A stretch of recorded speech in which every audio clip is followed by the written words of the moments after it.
This issue of the state of emergency and the removal of Rivers State Governor Sim Fubara is still raging, as so many people has come out to say Nehigaba that the action that president took is never in accordance to the law. Even Kenneth Okonkwo argued that the things he's supposed to watch out before this state of emergency have never occurred in Rivers State, but he went further to do what he did. Former President Ebele Jonathan has condemned it. Wole Soyinka has condemned it, Peter Obi, and so many others. And the presidency has replied on those comments, which you are going to hear in this video, plus so many other issues. And there is this particular one which is suggesting that Governor Fubara doesn't have what it takes to go and challenge this matter in court himself. And that is why the PDP governors has gathered themselves to go to court in his behalf, and so many others. And I don't know how truthful it is, but I'm going to allow you to listen to Arise News Clue and see how they analyze the case and what is going on in the matter. But as you are listening, make sure you are clicking on that share button and also subscribe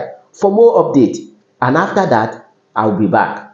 Let's go there. The presidency has responded to comments made by former President Goodluck Jonathan and renowned literary icon Professor Wole Soyinka on the recent declaration of a state of emergency in Rivers State by President Bola Ahmed Tinubu. Well, over the weekend, President Jonathan accused all three arms of government, the executive, the legislature, and the judiciary of abuse of office, warning that the actions taken by them will have lasting consequences.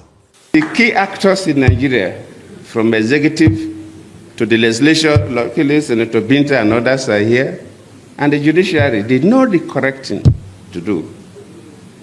But they are refusing to do it. They are pretending to sleep.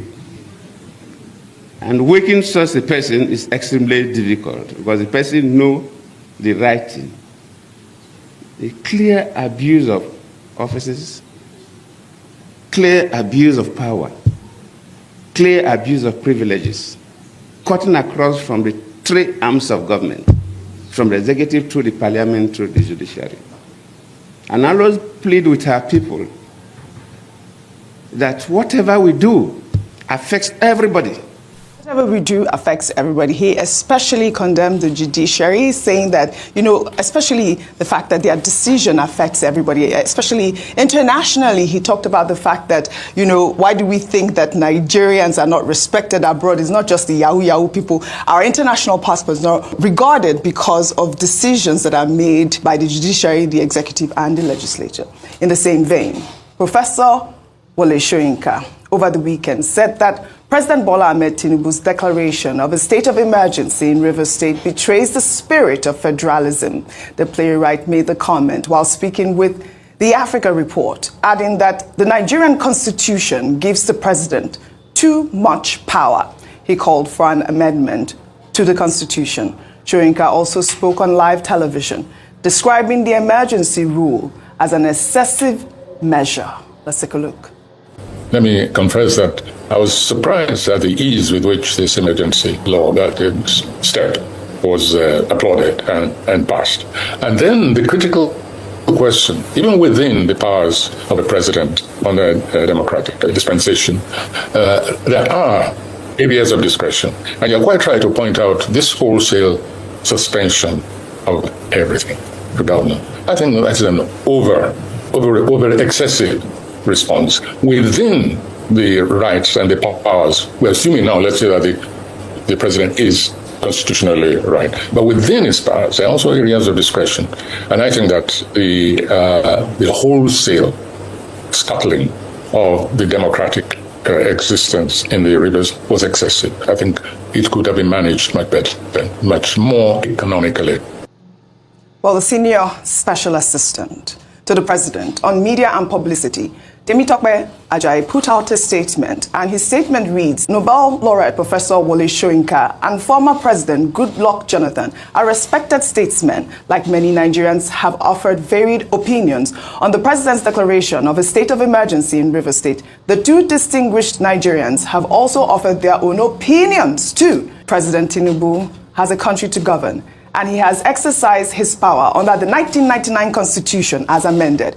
President Tinubu has a duty to preserve the corporate existence of Nigeria. He won't allow any part of the country or state to descend into chaos. The Supreme Court ruled that there is no functioning government in Rivers State known to the Constitution of Nigeria. President Tinubu won't fail in his sacred duty to protect and preserve the country. I mean, over the weekend, we saw lawyers debating on the issue and, the ratification of the National Assembly. And we have, come to the conclusion that basically the 1999 Constitution is what the Supreme Court says that it is, basically, because everyone is coming with their own opinions, with their own interpretations of the 1999 Constitution. Well, in the meantime, the president of the Nigerian Bar Association, Afam Osigwe, has called on President Bola Ahmed Tinubu to reverse his decision on the declaration of a state of emergency in Rivers State, calling it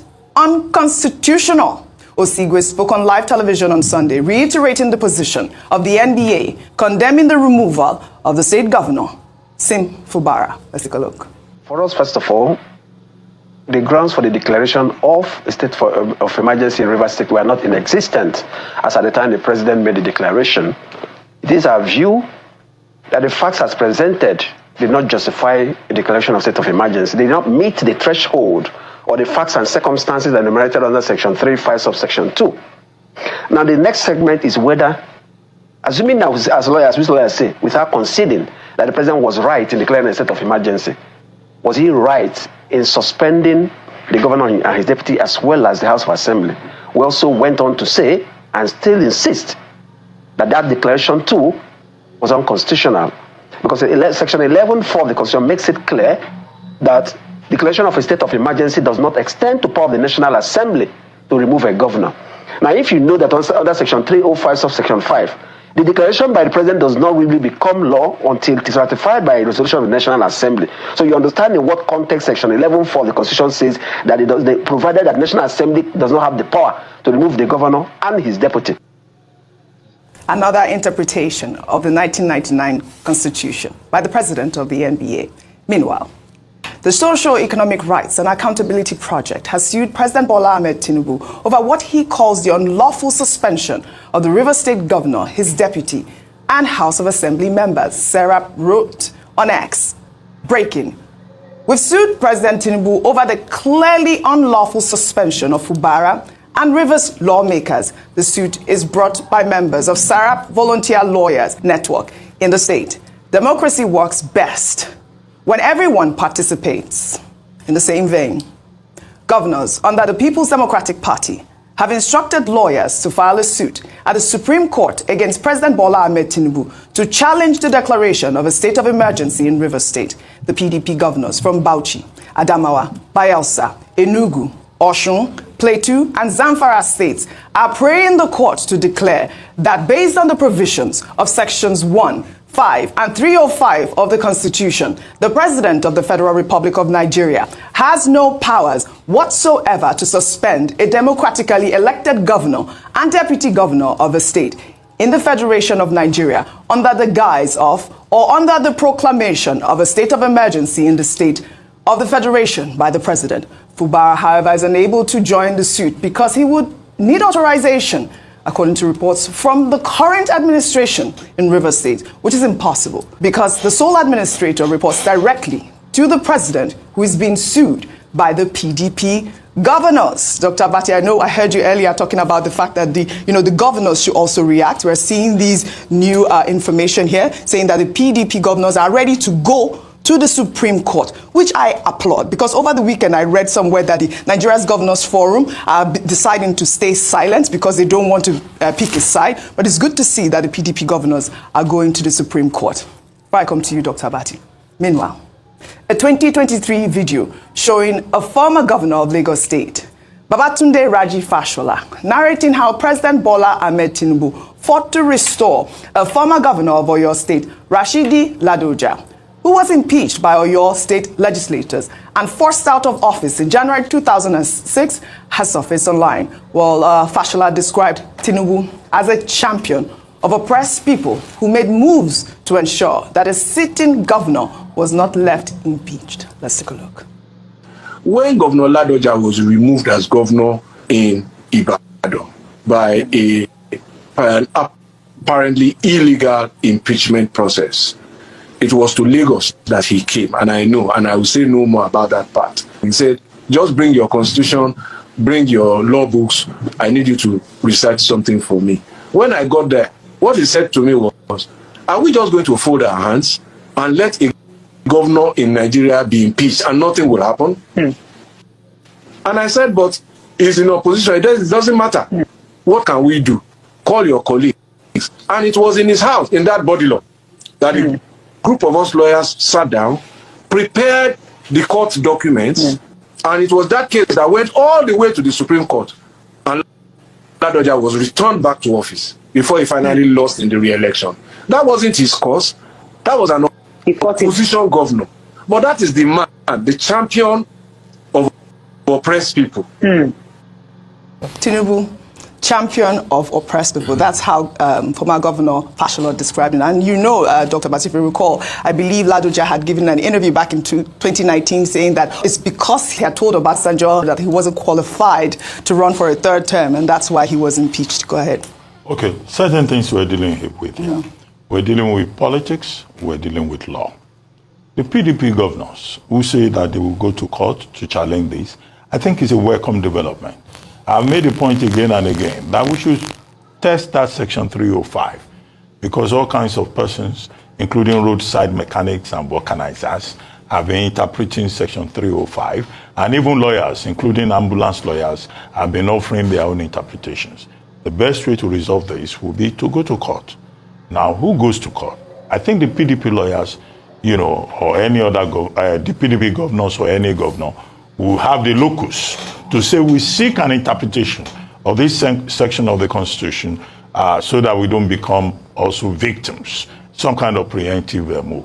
The second thing about Governor Fubara saying he cannot go to court because there's another government in place. Well, the issue, the major injury in this particular case will be to the Plateau State government, to the Rivers State government, whose executive and legislature has been suspended.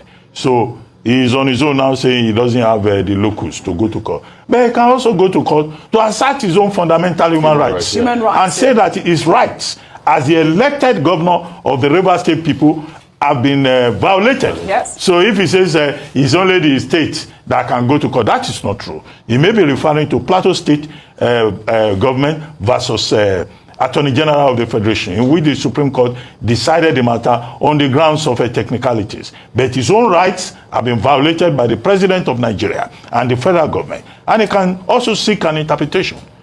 In that regard, SERAP, well, the issues that will come up with regard to SERAP will be locus standi and also jurisdiction. We do not know the court that SERAP is going to, but of course they cannot take the federal government to the Supreme Court directly like that. However, the second issue popping out of what you have pointed out is the issue about the irony surrounding President Tinubu's declaration of emergency. Yes, President Tinubu, as pointed out by former governor, former minister, was a champion of democracy. He was part of the June 12 struggle. He even helped to fund the June 12 struggle. He may also have intervened, as the governor pointed out, the former minister pointed out, in the case in Oyo State, which was eventually decided in favor of Ladoja. Now, the irony that people are pointing out is that the same man who was a champion of democracy, who in fact in 2013, when President Jonathan followed the Constitution and did not import into the Constitution what is not there, is the same man today who condemned him that time that is even doing something that is worse. This is the issue. So BRF, former governor, former minister Babatunde Raji Fashola, is right to say, yes, this man was a champion of democracy. But if you look at the timing of that interview, that was. And the Nigerians are saying, well, President Tinubu has disappointed us by taking this line of action. Right. As to the intervention by President Jonathan and Professor Soyinka, it's as follows. I think that, President Jonathan has taken a very courageous stand in this matter.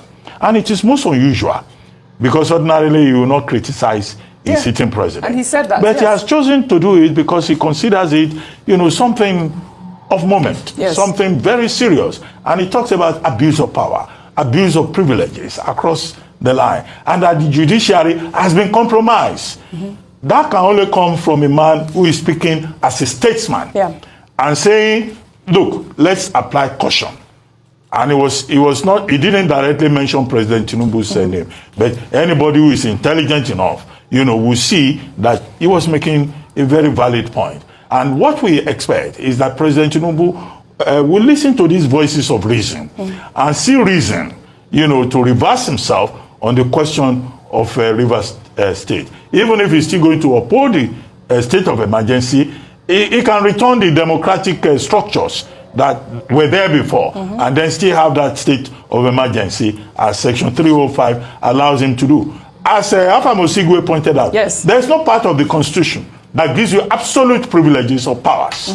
And the thing is that even under Section 305, the president does not have absolute rights to declare a state of emergency. That's why the matter had to go to the National Assembly, the same National Assembly that has shown itself to be a rubber stamp assembly. All right. Finally, I end with the comment by Professor Wole Soyinka. Professor Wole Soyinka is over 90. I see some nitwits, some dimwits, saying, oh, Professor Soyinka should speak. Professor Soyinka has not spoken. Now, Professor Soyinka, at over 90, has spoken. And he has said, look, this is a violation of the federalism principle. This also is an abuse of power. That's simply what it means when he says the action of the president was excessive, and that the president does not have any absolute right to shut down democratic governance in any part of the country. I hope the young people who have been criticizing Professor Soyinka will know that he has spoken up and that they too, as citizens, have a right to speak up, and that we should not leave it to, people who are nearing 100 years of age, while young people are just, dropping the ball. And that's why I think the young persons in the PDP, the PCPDP, professionals, concerned professionals in the PDP, they have acted right also in condemning this. All right. Well, let's take more reactions. I read a back page column of Simon Kolawole on This Day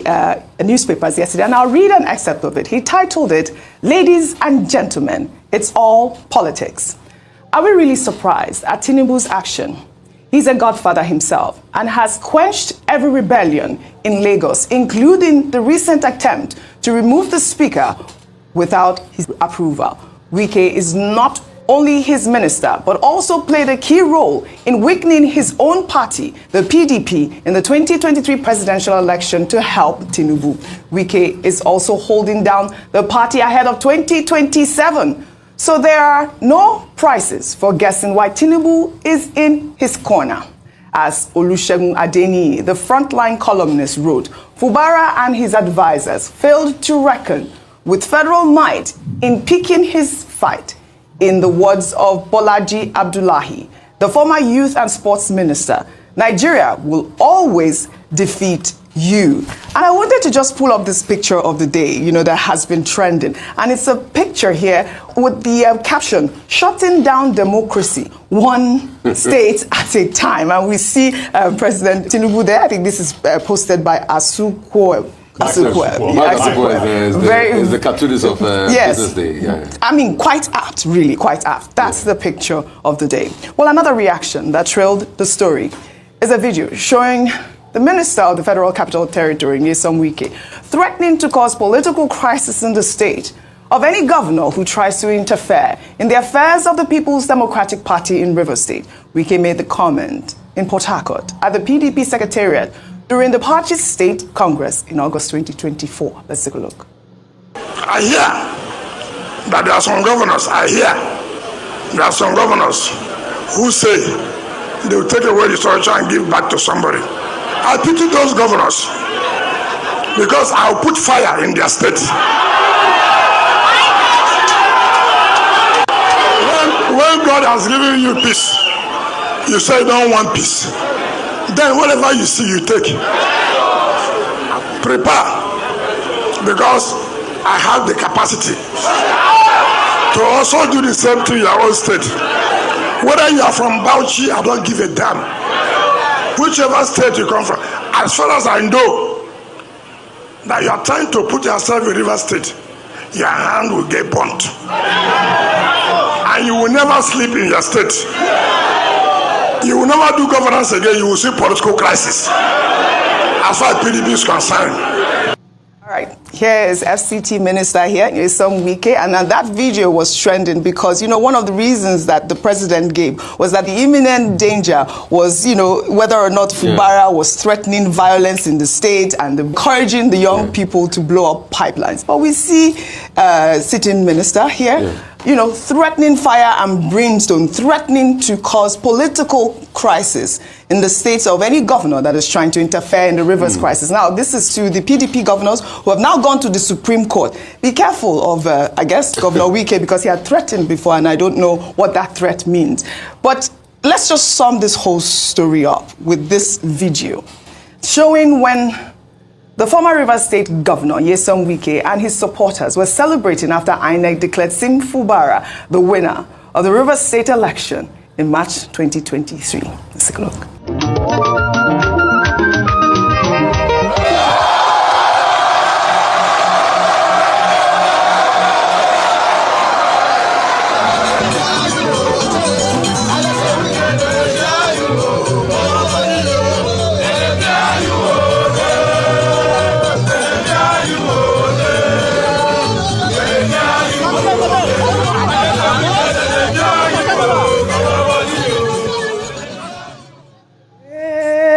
Then they fear you, Wike, they fear you. I mean, that was then. You saw Fubara there, basically prostrating, thanking, the almighty Wike at the time. When the going, it's going good. Oh, I like that song. Every people, we call your friend. Yes, I like that song.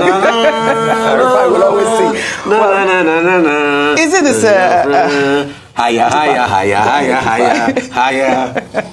So a couple of things. Go ahead. Number one, I'll go back to that. Dr. Matthias talked about the legalese. Fubara has a right to sue, violation of his fundamental human right. But you see, this champion of democracy narrative, yes, he fought in June 12 and all of that. But I have a different opinion as regards what former Governor of Lagos Fashola was saying.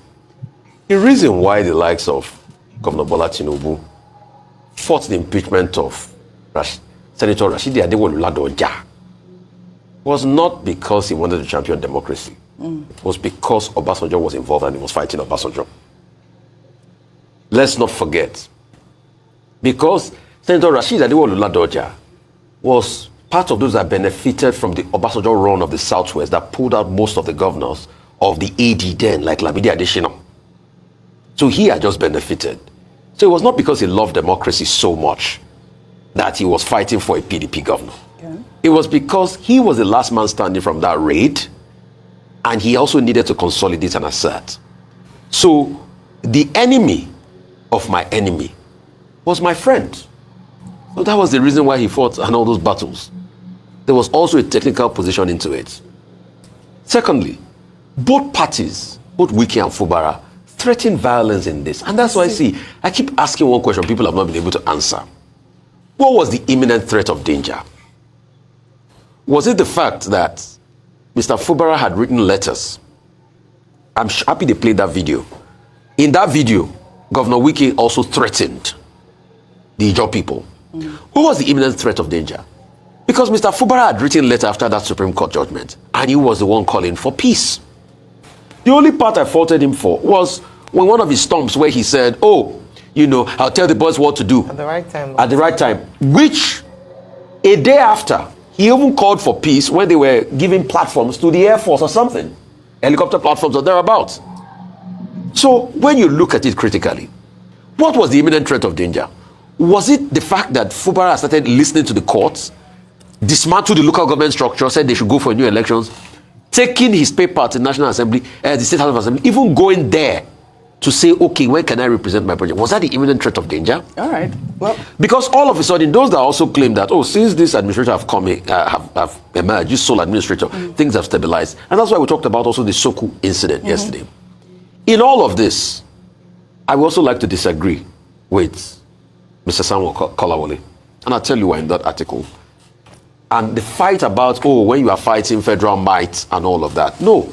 And when he was talking, I don't know that particular line where he said, when you are fighting, no, it's on the second line. It's on the second slide. Yeah, so where he was talking about, as he wrote, Fubara failed to reckon with federal might in picking his fight. No, because one of the reasons why we, and I also me myself, openly came out to praise President Tinubu then, because we know him to be the man that fought federal mights. Mm-hmm. All right. All these things Chief Olusegun Obasanjo planned with federal might then in the Southwest. He was the only one that outmaneuvered Olusegun Obasanjo. Right. That's what we know. So it's called the last man standing. The last man standing, the lion of Bodilon, Jagaban Baba. All right.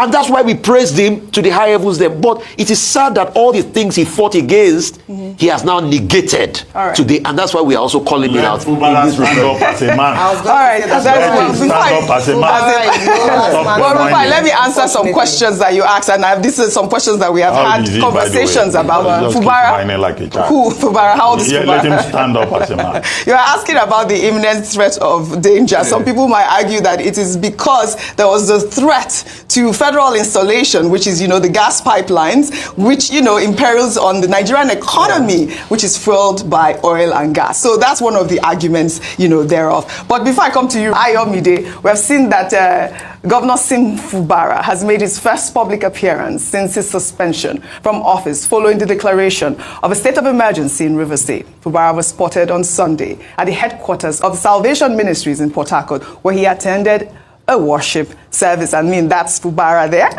Ayo, go ahead. Unpack some of these stories really quickly. Okay, let me come to Governor Sim Fubara. And I make bold to claim that, hate him or love him, President Tinubu, when he was governor and even now as president, is a master strategist. You might argue about the way that he's gone about it. And I say this because right from the very beginning, there were calls for Governor Fubara to be the governor. There were calls for him to stand tall and really take on his state.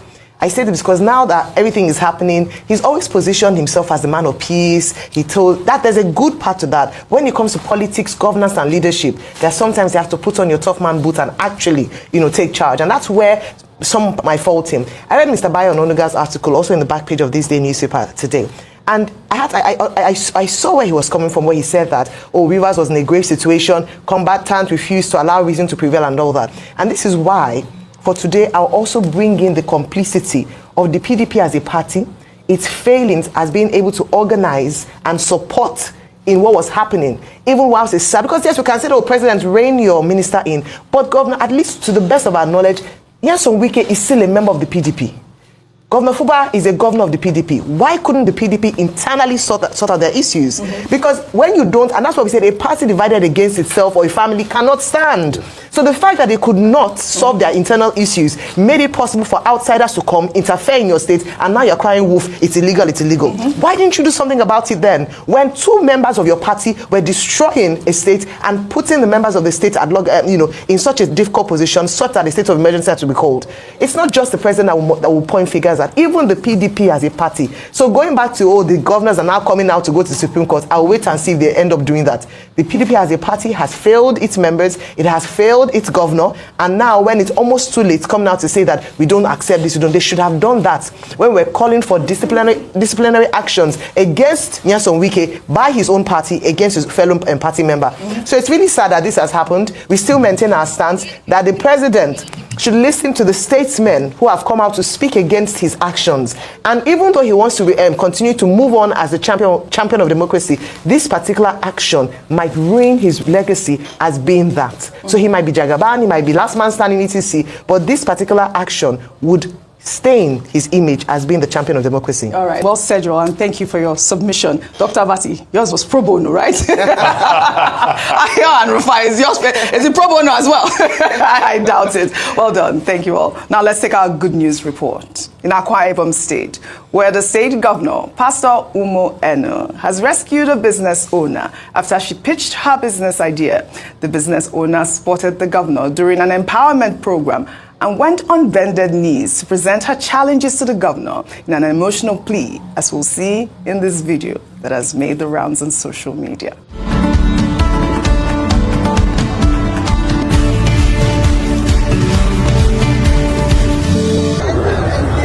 What's your problem now? Calm down. Can you calm down? Stand up. What do you want? Calm down. What do you do? I am into production, dry food, cassava into fufu into powder, then banana. Where is the business? For now, I don't even have a shop. I produce from the house. Show me a sample. I pay with my products. This is Tiger North. Calm down. Why are you I pay with my credentials. I have registered business name, but I don't even have an office for now. And you are the one that produced this? Yes. So how much are you looking for? How much are you looking for? 2 million. Yes. Okay. Where is the Commissioner for Trade and Investment? Please take this. Take her number. Go and see what she's doing. Help me set her up. When you set her up with equipment, maybe 3 million for equipment, you give her 2 million.